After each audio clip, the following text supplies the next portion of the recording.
Hello, folks. I'm hiding my face on purpose because this record can be yours. Share this. Welcome to Vinyl Junkies episode 52. We're going to be talking about music from the late 70s. Going into the 80s, we're here with Mr. Billy Fields. Billy, how you doing? Great. Look at you with a big thumbs up. So what I thought I'd do is, because people like free records, why don't we show them what Rhino set us up with? Rhino's got this big, they got this big promotion happening, I guess, with vinyl. They released a whole bunch of stuff during the summer on with the moniker of Back to the 80s. So if you guys visit your record stores, you'll notice that there's a lot of these Back to the 80s things. Of course, I took out all the stickers. Here we go. I found this one. Like this record, for example. This Yes record, 90125. You notice the sticker at the bottom? Back to the 80s. If you see those, that's all part of the collection. And there's a lot of stuff. It covers everything.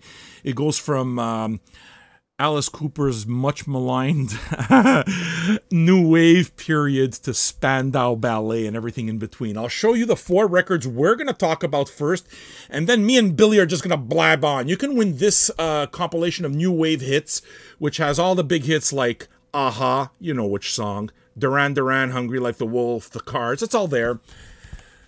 You're going to get a 2 LP compilation of punk nuggets, all stuff from early punk years. Then, in terms of albums themselves, how about the B-52's first record in glorious yellow vinyl? And finally, we're giving away a copy of Like a Virgin Madonna because she set the world on its ass during the MTV era, and I have a feeling we're going to go there. There's so many places to go, though, eh, Billy?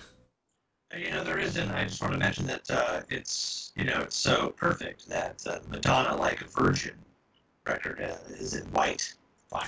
That's See? awfully clever, isn't it? I knew that you'd have me doing this because now what it is that I'm trying to do is go... I didn't see that, but yeah, that's clever.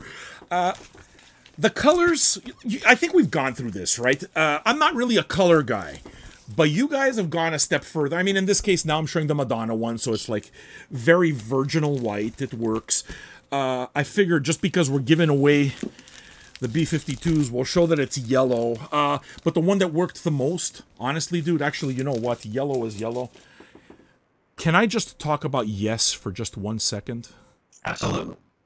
Look, the topic is going to go into how, the way it is that we set this up, we talked about it a little bit, we set it up, and there's a million different directions. So what me and Billy decided to do is, wait a second, let's just focus on two avenues, all right? Let's focus on how 70s disco and punk rock, the burgeoning punk rock scene, influenced the 80s and morphed into a lot of hip-hop and a lot of new wave and a bunch of other stuff. It became so pervasive that some bands, I guess we're getting right into it, Billy, some bands by the 70s became so bloated that arena rock is something that was really coined from there, right? I mean, the entire festival thing worked because Woodstock happened by accident, and Monterey, there was something there, but,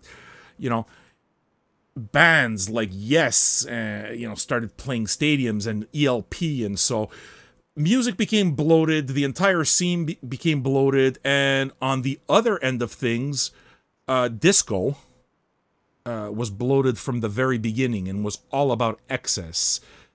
And something special happened once the 80s rolled around. I guess I'm just going to stop now so that I can give you a chance to interject. What's your feeling about that first decade going into the 80s? Yeah, well, look, I think that I think that part of the interesting thing about all this that we actually haven't talked about yet, but really also factors into the reason why music changes is also about the technology that happens in the studio. So I know I mentioned to you before. I've read a book by Greg Milner called "Perfecting Sound Forever." It's all about the history of recorded music. So when you look at the tools available to people that were producing for disco as well as producing for early hip hop or rap, as it were, the tools made available to those guys out there and gals making records gave them the ability to do these things that you couldn't do before. So, if you were in a rock band, you had to go to the studio and you had to record live. You have to be able to play all those instruments. You have to do all those things. Be proficient enough that you can pull it off. And I'm, by the way, I'm not at all alluding to or saying that folks that were doing looking at disco or early rap songs, they weren't proficient. It was a completely different musicality, a different way of looking at it, a different way of using tools that were available, and that's what really helped spur that along. You get to the place where the technology takes a path, and some folks are going to take one path, and some folks are going to take the other, and all of a sudden you have whole new movements that are happening that you didn't have before. Okay. Be more specific. Is there any part of the technology in specific that you could kind of point to and say, you know what, this really made a difference? I mean, because if we're talking recording, we can go back way to the 60s and talk about Teo Macero and how he used to cut up tape and stuff like that. But Sure. I mean, I think in this case, what you're talking about is sort of when you're looking at sounds and samples and synthesizers. That's what I thought you were going to go. Those three things. Sequencing. Sort of all were like coming together, and we're at the beginning of those, they were too expensive for just anybody to have their hands on. And then when they started finding their way into studios and how studios would adjust to sort of what they wanted for the sound, all of a sudden you had this proliferation of different types of music based on this new technology. Beautiful. Absolutely. And the reason I say beautiful is because I will take absolutely any reason to talk about Giorgio Moroder, because Giorgio Moroder provides the absolutely perfect example of what so many people hated about the 70s. Okay, I was referring to the rock bands, right? And again, it became bloated. It became this big spectacle because cocaine. The Eagles, Kansas, all these bands, REO Speedwagon filling out stadiums. Hold on, Sam.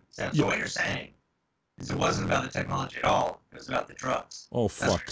Dude. Okay, listen, you know what? I'll give you a chance to even disprove me, because now I'm going to take that to disco. Let's talk disco for a little bit. Sure. One song. And it says it all, because you can go anywhere. You look at Giorgio Moroder. You look at what it is that he did with, what's that movie? Midnight Express. There, the main song. Dun, dun, dun, dun, dun, dun, dun. Dude, that song goes on for 8 minutes. You know why I know? Because I tried to put together a compilation, and I'm not good at cutting this stuff. Right. And once the song went on for 8 minutes, I realized if I try to put this on a dance track, 3 minutes are going to work fine. 8 minutes is fucking excess.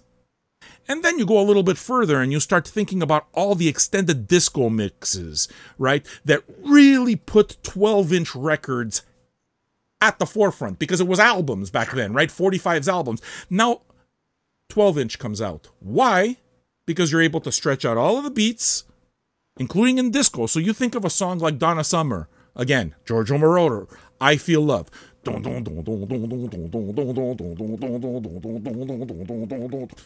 I'm just getting started. This thing goes on for fucking 9 minutes. Why? Because cocaine. You're taking the same... Right? Right? Studio 54. Fucking, they come in on a white horse, bringing a horse into a disco. Grace Jones. It was about a time of great excess, and the entire idea was it was a hedonistic time because cocaine. So people, it's like they don't realize, hey, you know what?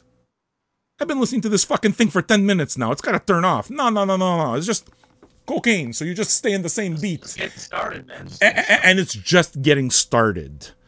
Right? So these were two big complaints. I remember, I don't know if you remember, you're more of a rocker like I am, but I definitely remember in elementary school, I actually had a pin, a black pin that said in rather menacing letters, disco sucks, because you had to take a camp. Okay, and the Disco Sucks camp was a very real one. So much so that they had a Disco Sucks night, where was it, Milwaukee? Oh, I don't know. I forgot, though, it's infamous. I think it's Milwaukee, but the Major League Baseball did a promotion, okay, where there was a doubleheader, and what they did is, in between games, they had a Disco Sucks night where, in between games, they'd allow fans to just take their disco records and trash them. Right. It was either Chicago or Milwaukee. It was something. It was one of those two. But It was a fucking debacle. It was a complete and utter disaster. Right? Because people just went completely over the top, breaking this stuff, flinging it around. It just became an insurance nightmare for them. Obviously, it was never repeated. But all this is to say that the feeling was so prevalent, it was so strong, that a night like a Disco Sucks night came out. Why? I remember the argument. It's not real music. These aren't instruments. These are sequencers. It's taking jobs away from musicians. Right. Again, you know, the technology drove the sound.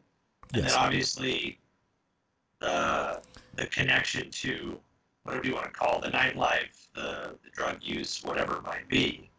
I mean, a lot of that stuff was driven out of New York clubs for sure. Definitely. And I think that your point in the beginning of that was sort of how that fed into early rap. So, you know, you put that in the cauldron of New York at that time, late 70s, early 80s, and all of a sudden you have the birth of rap. Absolutely. And the thing is that it always takes something. Usually, sometimes like when these types of shifts happen, it takes somebody to really just take a piece of music or just a piece of art and turn it completely on its head. And that's exactly what happened in Brooklyn and New York for the most part, all of it, but buildings were being burned down for the insurance value. I mean, it was a disaster back then. Porno theaters everywhere. You watch any movies of the era and all you see is dirt and broken concrete everywhere. These poor people living in the middle of all of this, taking this music, it's like, what else are you going to do? We got poverty, we can't get jobs, so we're going to party. And they would take these songs and just do something with them. And yes, I would absolutely say that the birth of hip-hop, a lot of it is owed to the disco era. Because you think of something like... You asked me a question before we went on, right? You asked me if you thought that disco gave birth to hip-hop. And I said, well, no. Look, I mean, it's part of it, but without a doubt, you have to be able to trace one root there. And what it is that I pointed at was, again, the 12-inch. The idea of extending the song. Right. Right? Now, how did hip-hop go about it? They took that, but what it is that they took is 2 turntables, right? And you extend the entire thing. And you just make it go on and on and on. Why? Because they noticed that while they were having these block parties, people were fucking going off. Right? But what they're doing now is not just this machine thing. Okay, where it's the sequencing and it's disco. They removed a little bit of that, artificiality by extending the beats manually with 2 turntables. Yeah, for sure. I mean, you're finding those preferred break beats that you were putting into those tracks that actually made it work, and then turning the basis of that into the foundation of what it is that you're doing, and it's also extended, by the way, in some cases probably extended even further than what the natural 12-inch would have been at the time, because it was all about really exploiting that melody line, that rhythm, that break beat, and then you have this song that you're making out of these component parts. Well, it's funny because I didn't want to pay attention to breakbeat, but I mean, listen, breakbeat is such an enormous part of hip hop, but I didn't because it's kind of doesn't go into our disco type of thing, right? Incredible Bongo Band is obviously a huge part of that, but it's kind of not fitting our theme. What it is that I did think about immediately, though, that I think does fit our theme perfectly is Kraftwerk, right? Planet Rock, Africa Bambaataa. Yeah. That, to me, is the absolute perfect example of hip-hop and the 12-inch format and just taking something electronic and just making something completely different and stretching it out. Africa Bambaataa's Planet Rock came out as a 12-inch originally. It came out as a collection of tracks only a couple of years later. So when we talk about that, it's like, look, the 12-inch is birth of disco. I mean, unless I'm missing something, I can't think of anything that came before disco. You know? You mean for the like an extended mix sort of thing? You mean? Yes, yes. Like the idea of taking a song and then just making it either instrumental or giving it the extended mix, you know? Can you think of anything that came before disco? I can think of were like strange early electronic music that like was blending into say like the middle to late 70s. But Like that who? wasn't about I don't think for the most part beats necessarily as it was sort of a export composition, you know. Okay, no, but I mean, if you're talking about stuff like Tangerine Dream and let's say a lot of the Kraut stuff, then that's another world altogether, I would argue at least. No, for sure. I'm thinking more about sort of the like that early electronic music that wasn't necessarily about the rhythm of the sound, sort of like a Kraftwerk would be, but more the oddness of it, the organic compositional flavor of it. I'm trying to think of like mid late 70s like None Such Explorer series that were all Yeah. Charles Warren and that kind of thing. No, I know what you're talking. Phil Niblock, a lot of the stuff that. That is what essentially fed into the step to disco, which then fed into sort of you get out of the 70s and the 80s. You've got excess, you've got rap, you've got disco, and that turns into new wave. Well, new wave there, and there's the punk thing that comes into the picture also, right? And punk was very, I mean, we can argue about roots of punk, we're not going to, but I mean, punk really became, you know, the nation's, the seed was planted in the 70s. I mean, you know, Sex Pistols just took everything over the top. We can argue about what came before, I understand, but look, let's face it, Sex Pistols just changed the entire game immediately. For sure, yes, and you know, and Ramones on this side, yes, and then obviously you've got sort of Sex Pistols, you've got Clash, you've got Jam, you've got Ramones, then you've got West Coast punk, the interesting Flag and DOA and. The interesting thing about that is that I think about, let's say, post-punk, and I think post-punk, I think of labels like Beggar's Banquet, for example, which, again, is UK, and that's kind of the throughway that we're talking about, how that influenced new wave. And, I mean, I can go a little bit further. There's a movie, I wish I would remember the name of it, but there's a movie on Netflix that came out not too long ago. It's a 4-part series, a Netflix series about hip-hop. Oh, The Get Down. No, it's not The Get Down. The Get Down is a work of fiction that's based.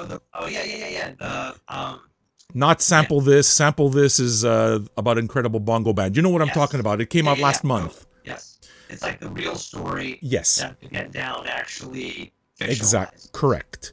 Yeah. And I mean, I watched it only once. But it's fantastic. I watched it once, and it's kind of like I realized I got to watch this again because this is basically going to school. They had everything. They broke everything down so well.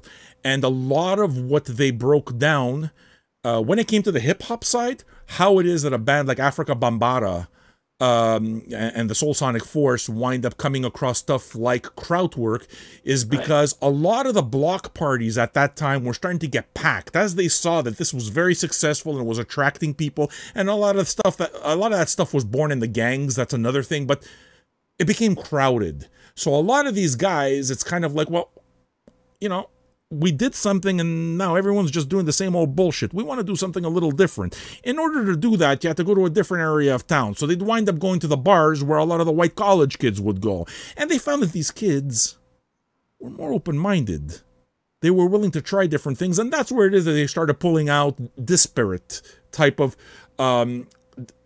different types of material like the Kraftwerk. As far as I know, that's where it is that they started. I mean, if my memory serves me correctly, that's where Africa Bambaataa started playing around with Kraftwerk and seeing that the kids were just going off. And as they were just extending this stuff, the kids were going off. So that happened in a lot of clubs where white kids would hang around. In a lot of those clubs, just to go one step further, there were a lot of the punk shows happening too, right? Sure. That's where Blondie and Talking Heads comes. CBGBs. Exactly. And this gives birth to another thing. And that again, it's just that there's that electronic era. I'm thinking about I'm thinking about something like Talking Heads, right? You know, and even that came from an electronic area. And you think about Blondie, for example, in this series, they talk about Blondie and how in the birth of hip hop, you simply cannot get past Blondie. You can't, because she was so huge, and if anything, she's the poster child for going from disco to hip hop. I don't know about you, but the first time I ever heard the name Fab Five Freddy was her. Right? She brings this entire thing right up to the top. And then you think of other things, again, and we can go back to the 12-inch. It kind of always comes around to the same thing. Sugar Hill Records. Rapper's Delight. Yeah. Dude, man. Have you ever heard the original of that thing? It goes on forever. Right? Well, you gotta have a party, you gotta have music. Yeah, but it takes hip-hop and brings it completely to the forefront. When you do that, everything around it, the minute it is that the record labels start seeing this happen, they're going to find some way to fucking rape it and make sure that they get every penny out of it. This is just the way it is. Yeah, I mean, the other thing, though, that I'd say, too, is that, and this is the benefit of looking backwards, essentially, at this point. Those songs were important for the era, but they weren't the biggest thing of the era. They were not. They've become bigger the more time that has passed, and you continue to reflect back and look at your origins and where you're at through the last 30 years. But at the time, they were big in the markets they were in, but you weren't hearing those tracks on nationally syndicated radio shows. Not at all. They were in underground and very DJ focused shows. Until it hit white audiences. Yeah, but I'm just saying, like, those tracks. I'm trying to think of what were the movies? Beat Street and Breakin', and Breakin' 2 Electric Boogaloo. Right. Well, until hell yeah, you get to the point to where they're exploiting that sound in movies that are being released nationally, only the major metropolitan areas were being aware of this music to begin with. And until you open the movies, that's when sort of it gets into the whole fabric of the... Look, you know what? It's the first time I actually drilled down into this particular era, into this particular point of it, but I look at the same thing. Again, think about it. Where it happened. The minute the music hit with white people seems to be the turning point, because you think of something like Sugar Hill Gang came after Rapper's Delight, dude. When Rapper's Delight hit, it hit like a motherfucker. I remember that like it was yesterday. What came before that? You think about, again, something like Planet Rock or whatever it is that came before that. It's just, it falls within your logic, right? Or your argument saying that it was local. There's always that. Sure, but where did you grow up? Montreal. So you were in a global metropolitan absolutely community. Absolutely. I grew up in rural Northern California. So I heard those songs, but not until years after they came out. What, they don't have radio in rural California? Yeah, they were popular, but not to the level that you have experienced them living in a very large, cosmopolitan urban center. See, that doesn't make sense to me, Billy. Because, look, you know why? Because how did I really get to know this stuff? American Top 40 is where I got to know this stuff. Sure, American Top 40... Sam, the point that I'm making is you were influenced by American Top 40 at that time. Yes. But when you look throughout the United States and all the areas that were out of the reach of a major metropolitan Top 40 station, you did not hear music. So what it is that you're telling me is that, because it's funny, because what you just pointed out is that I take for granted that American Top 40 was nationally syndicated and you can listen to it anywhere. Like you can turn it on in fucking Lompoc, West Kansas, and you'll hit it, you know, type of thing. Yeah. You're telling me that that was not the case necessarily. Back in 1981 or 82, you couldn't. Okay. Yeah, I guess that would make sense too. And the fact that a lot of the radio stations were kind of like bought up and were kind of local type of thing makes it so that they'll gear towards one thing and another. Yeah, you're absolutely right. I hadn't thought about that. You're right. You're right. I assumed that the American Top 40 just was played all over America. It was everywhere.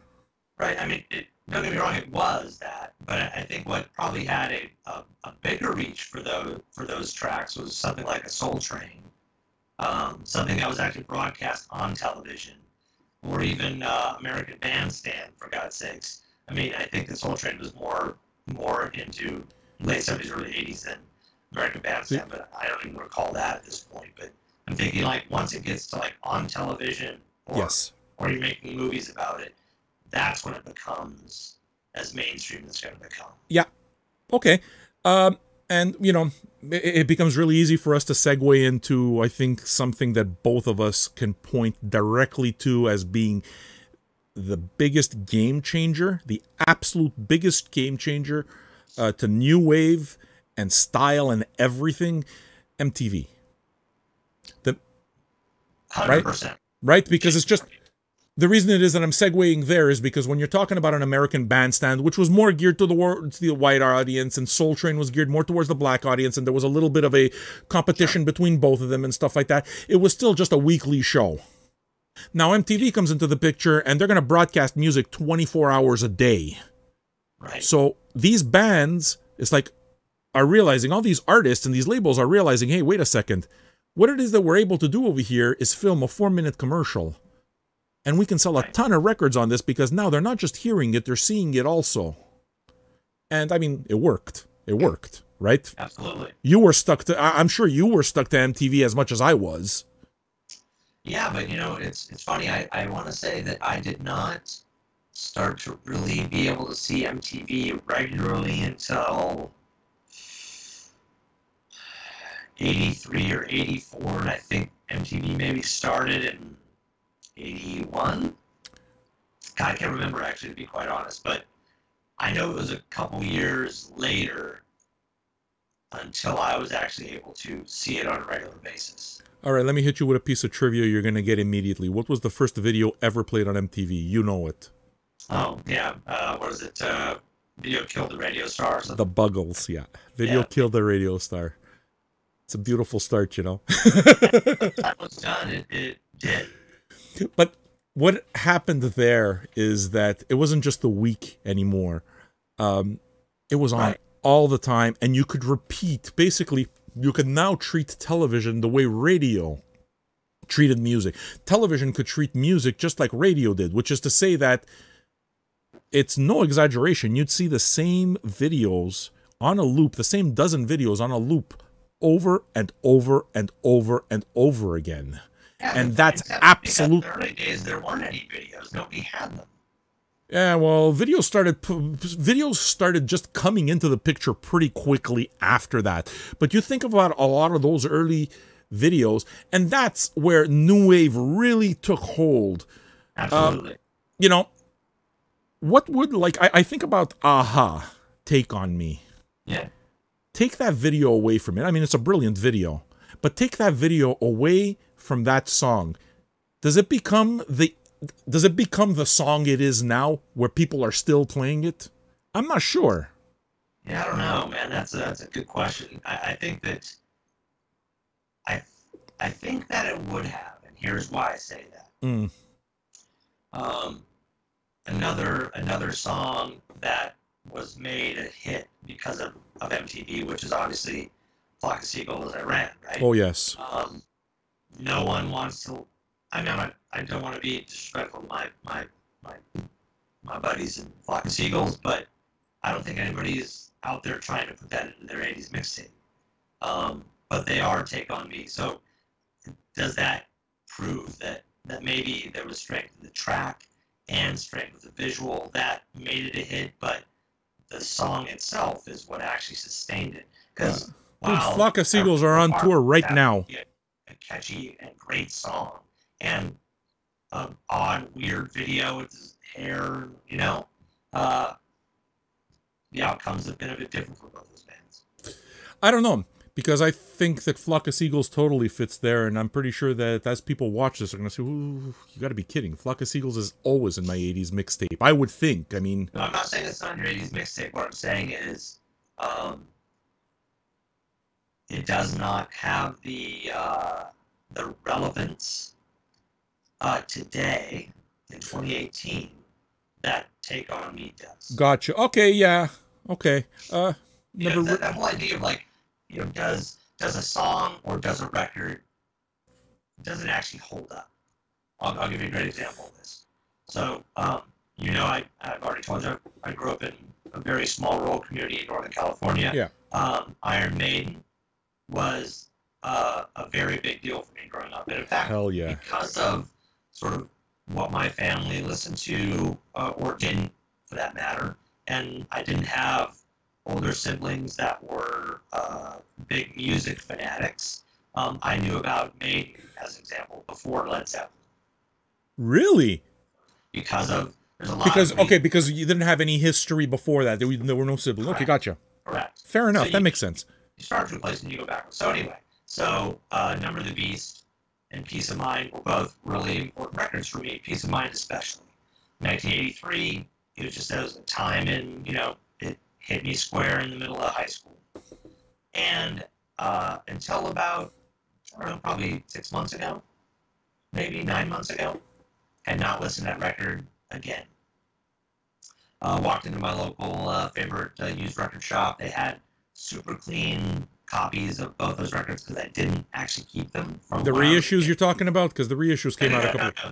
They're original pressing. Gotcha. Okay. Super clean. Like inner sleeves were pristine, no tears, no spindle marks on the labels. It was crazy. Like they should have been in the shape they were in. But my point is, I put that record on, put on Peace of Mind, and damn it if that record didn't fucking hold up.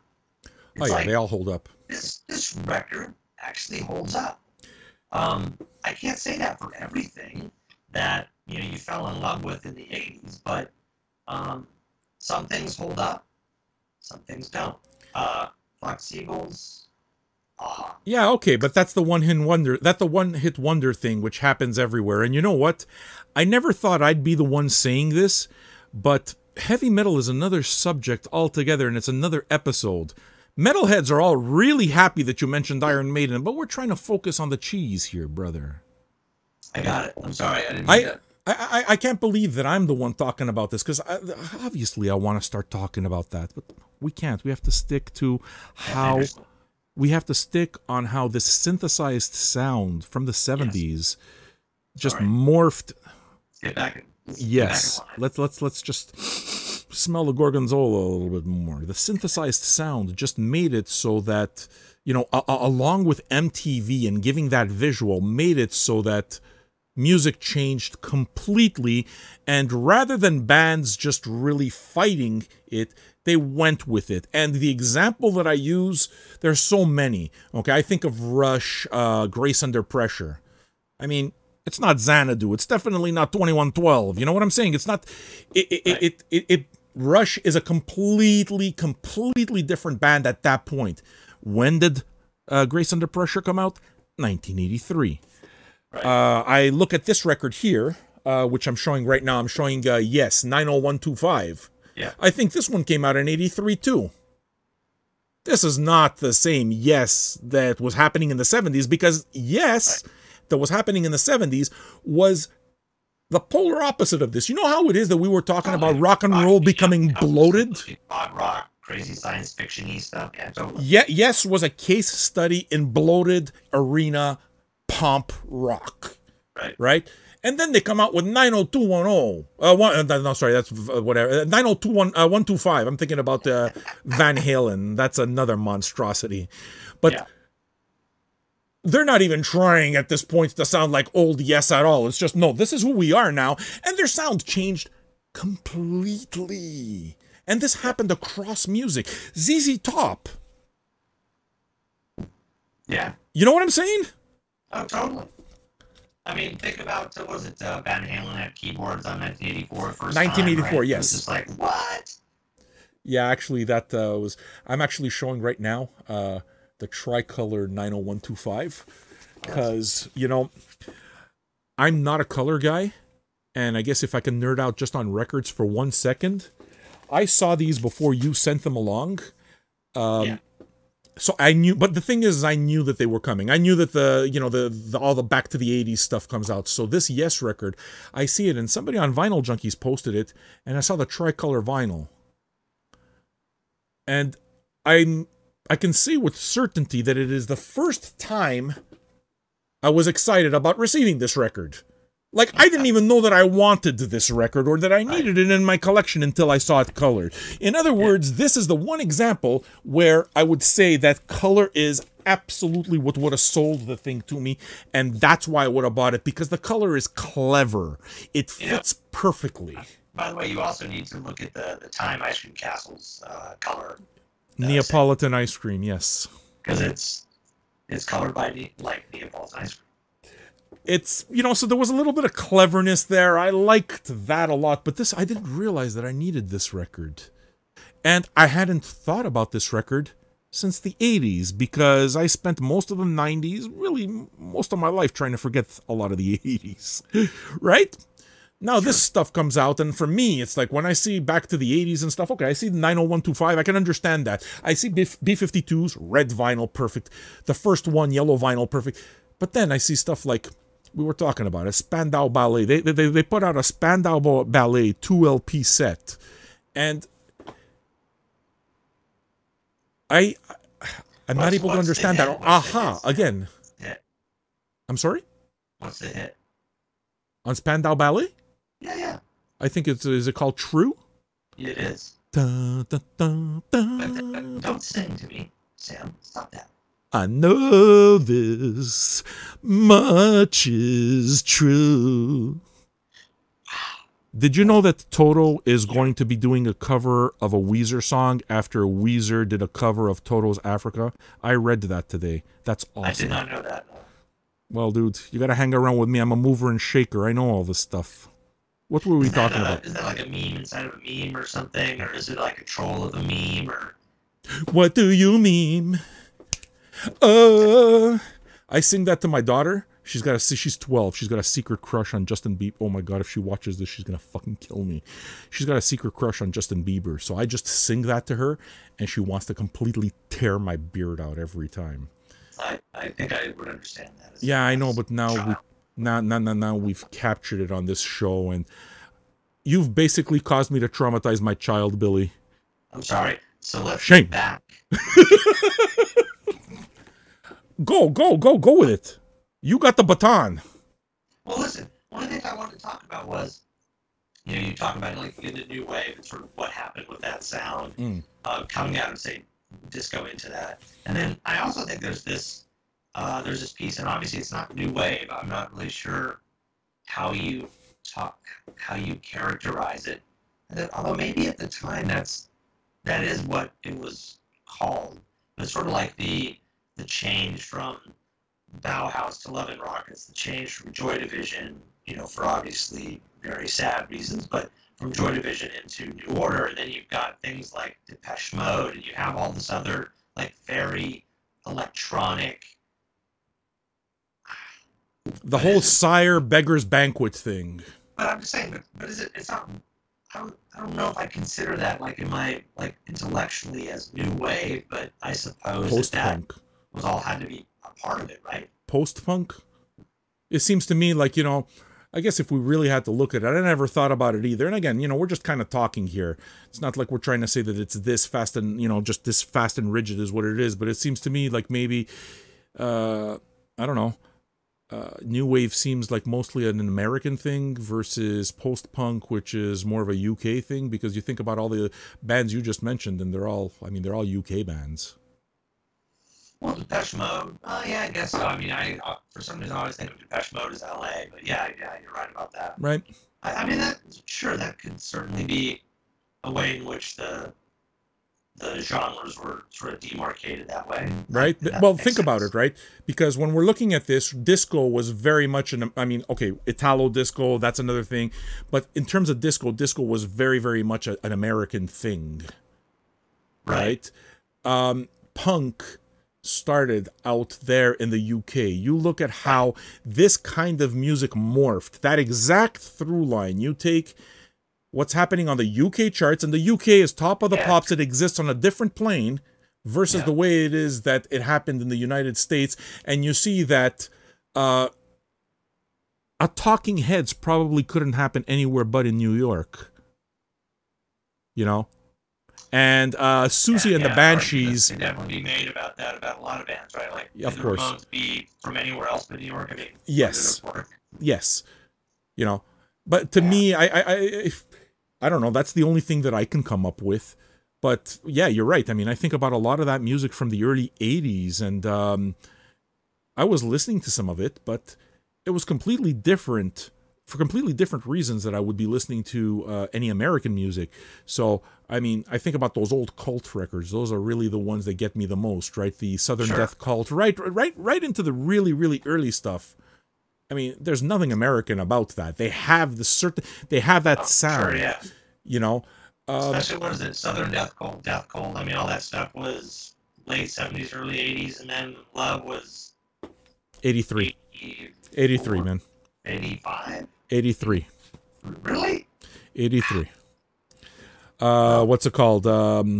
86, I think, or 85 was, you're talking about Wildflower there. Love. Right. What's it called? No, not Love. It's called, what's that album? Electric. Yeah, that's that big old producer there, Rick Rubin. Yeah, that's another thing, you know. But I think about all that early stuff, and it has a certain sound, and a lot of it does really come from punk. Yeah, they're lo-fi. Lo-fi, but still electric. Sort of like sparse production. Yeah.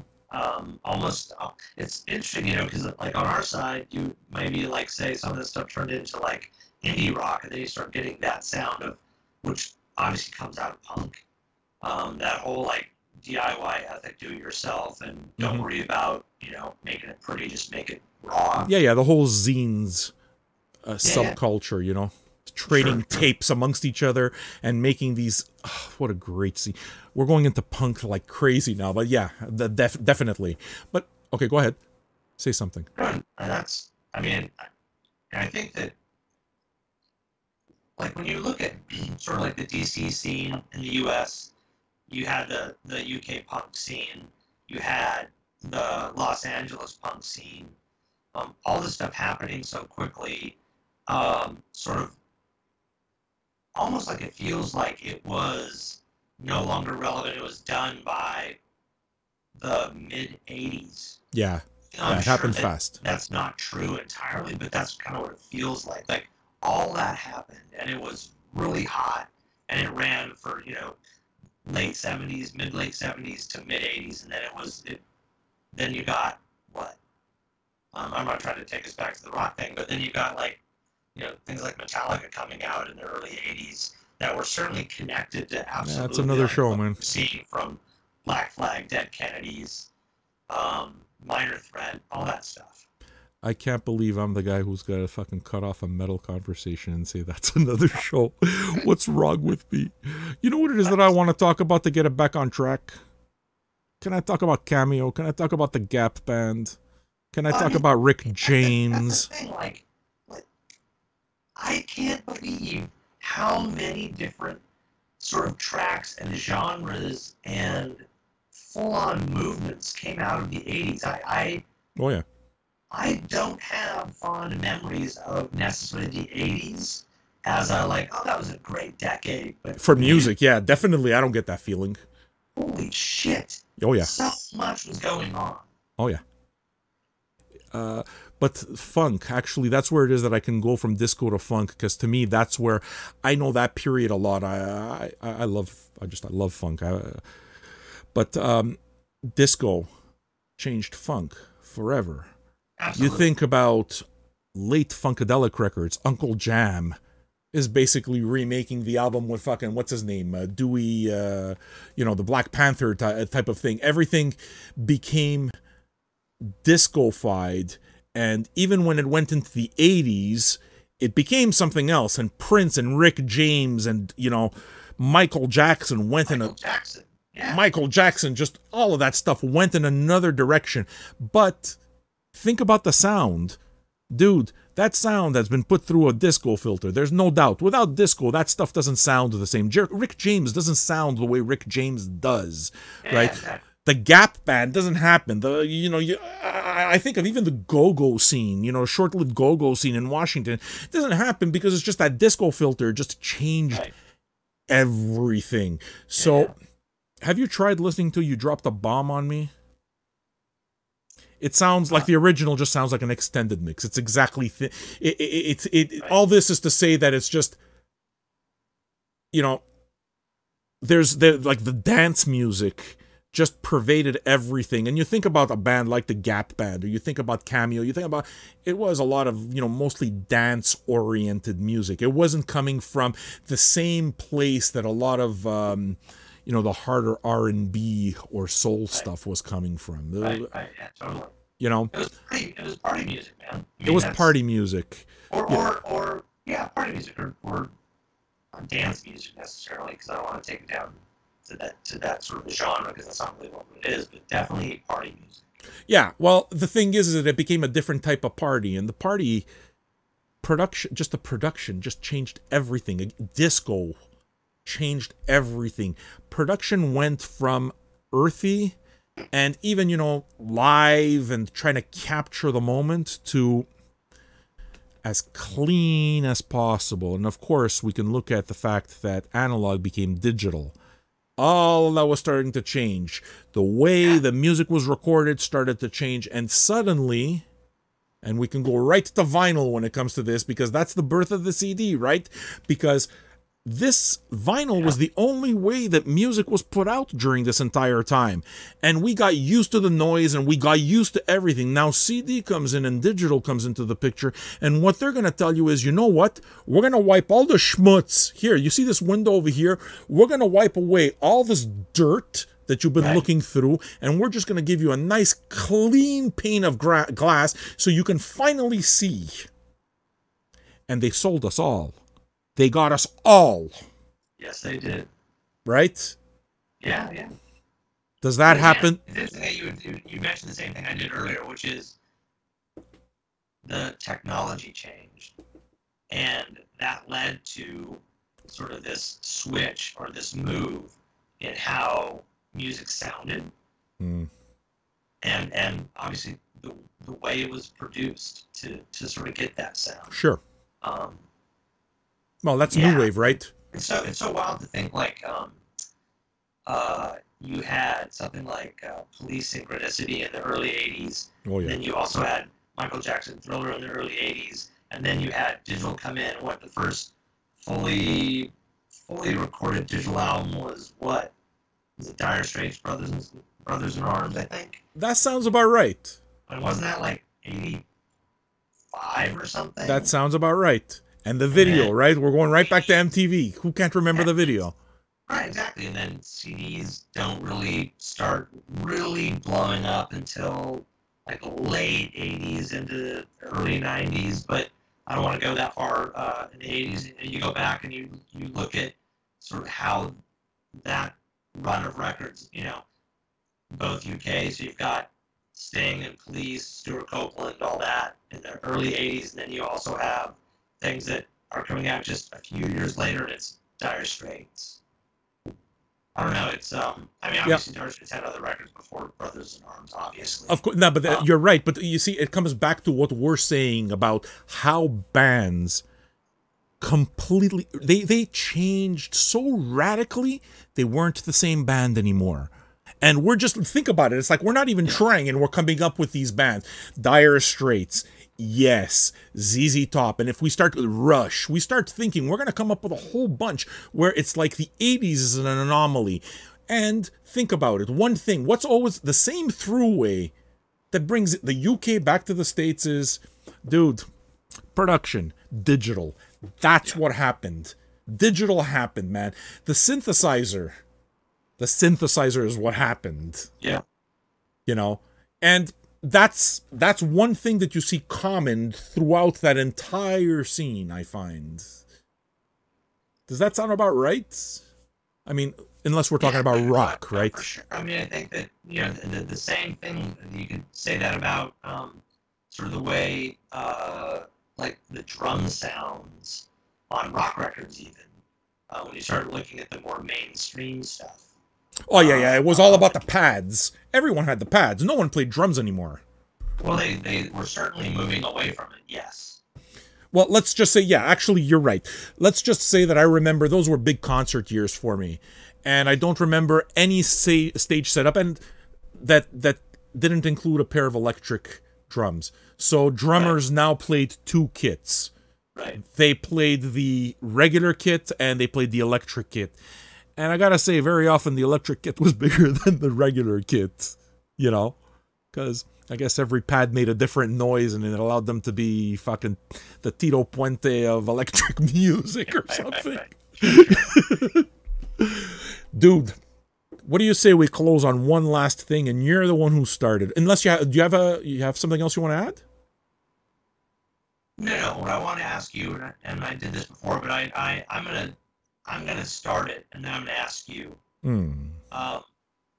So, again, revisiting my youth, I grew up in a very small rural community in Northern California. One of the bands that I got turned on to because I was reading things like Kerrang and Circus Magazine, because I was into metal, I was into the rock. I got turned on to a band out of Finland, Hanoi Rocks.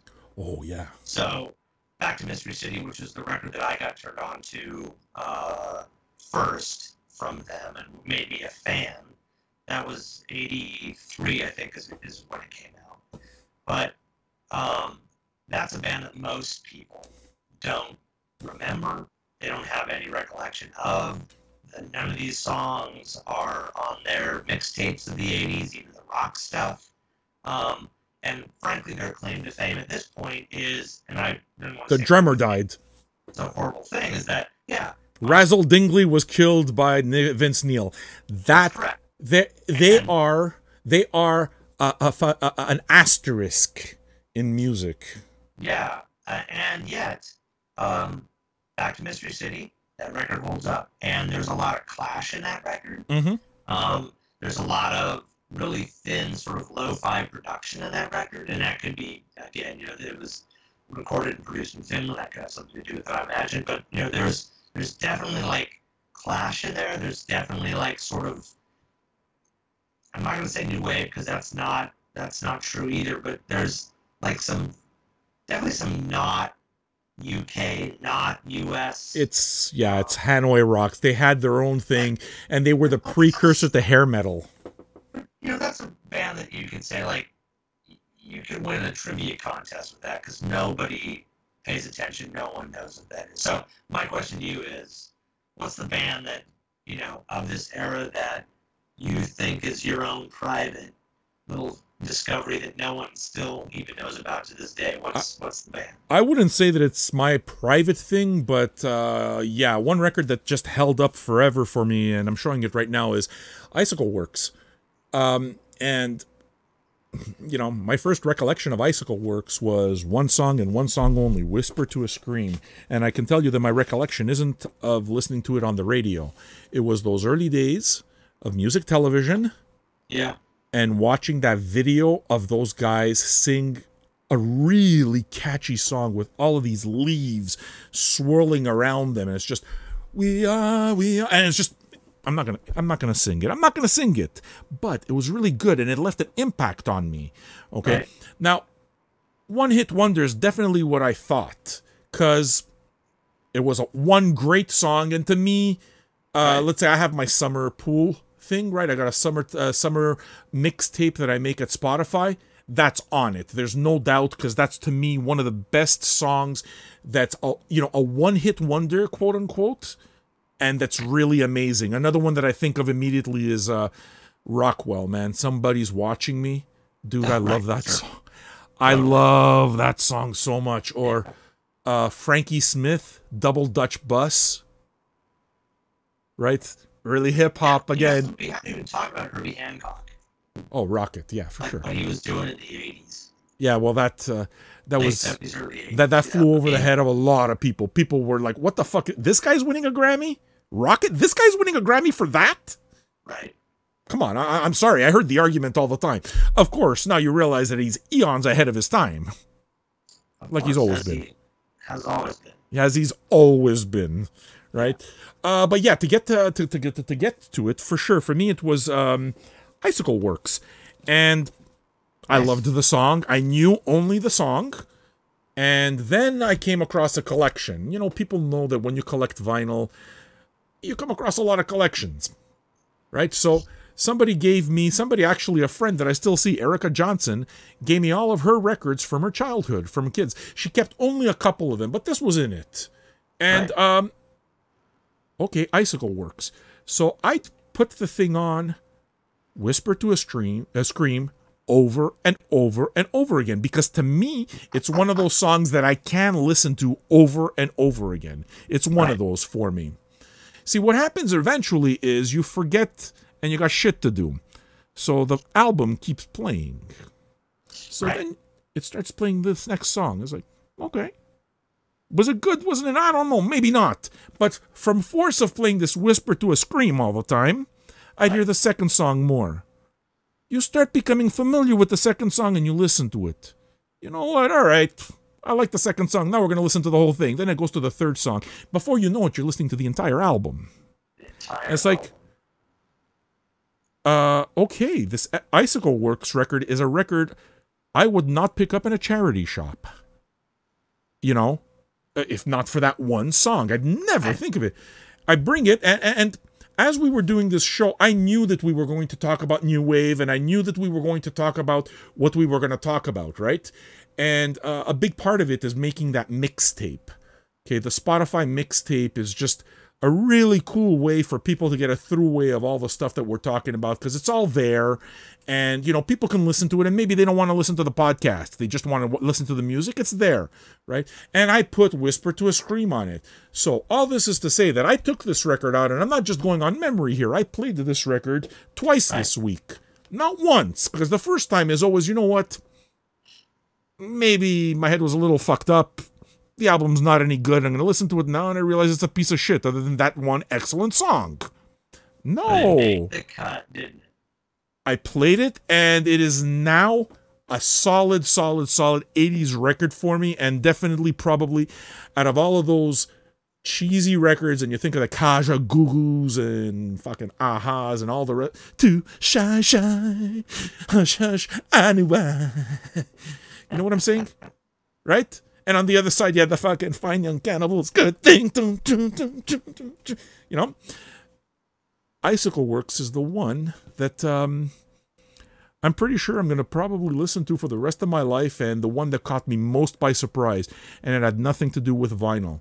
It was the video. It was the MTV era, because I was 13 when I first saw it. But all this is to say, think about it.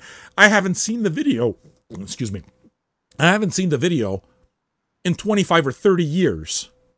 Okay, I didn't YouTube it, nothing. Right. I remember the leaves. And I'm pretty sure that if I go over there, I'm going to remember that they were kind of shot from the bottom, and there's these leaves swirling, and it's kind of dark, and we are, but your children, fighting our way across this decision. We are ever helpless. Take us forever and whisper to a scream, I love you. Hello, folks. I'm hiding my face on purpose because this record can be yours. Share this. Welcome to Vinyl Junkies episode